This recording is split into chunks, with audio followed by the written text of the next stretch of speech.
नमस्कार दोस्तों, हमारी आज की कहानी का नाम है कामचोर। ये क्या बहू, आज भी इतनी रोटियां बच गईं। 2 साल हो गए इस घर में, लेकिन अभी तक अकल नहीं आई। ये क्या कुशल गृहिणी के लक्षण हैं।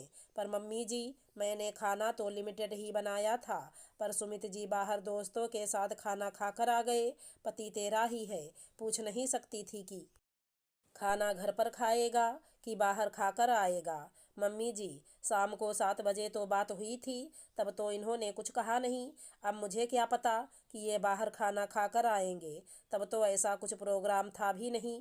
ठीक है, जाकर अपना काम कर। अब तो सुबह ठंडी रोटी खानी पड़ेगी।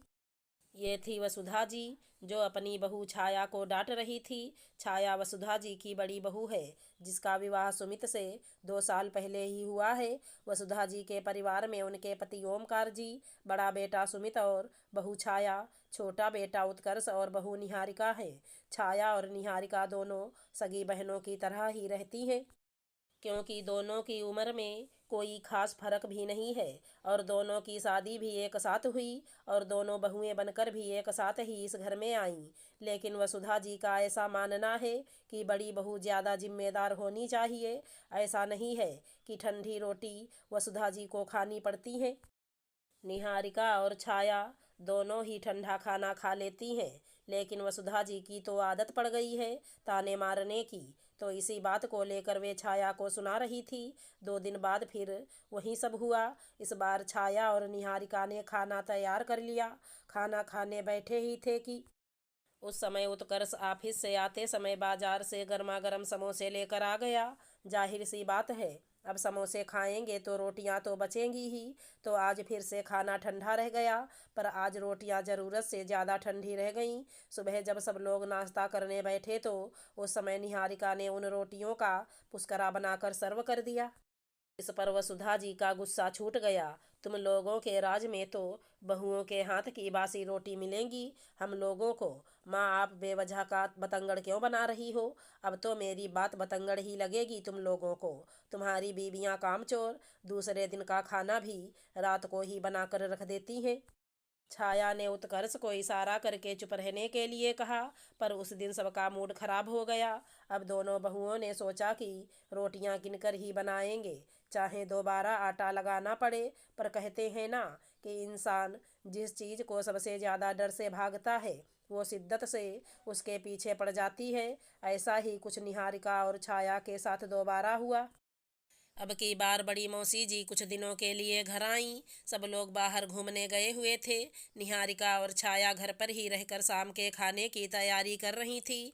जब सब लोग घर आए तो देखा कि वे अपने साथ कचौरी और मिठाइयाँ लेकर आए हैं।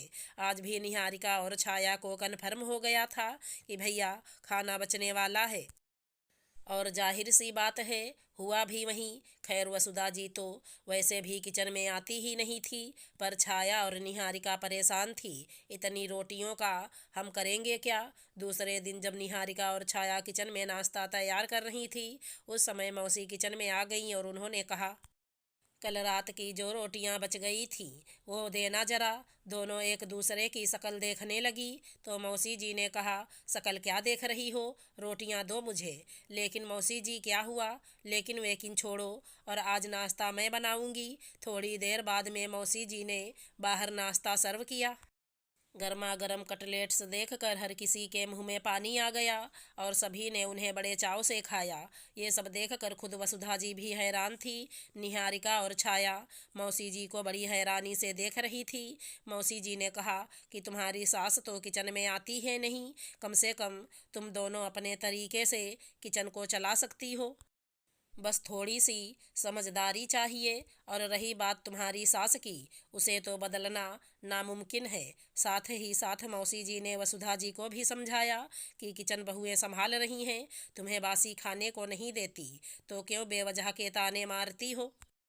उन्हें उनके हिसाब से काम करने दो। यह बात वसुधा जी को भी समझ में आ गई।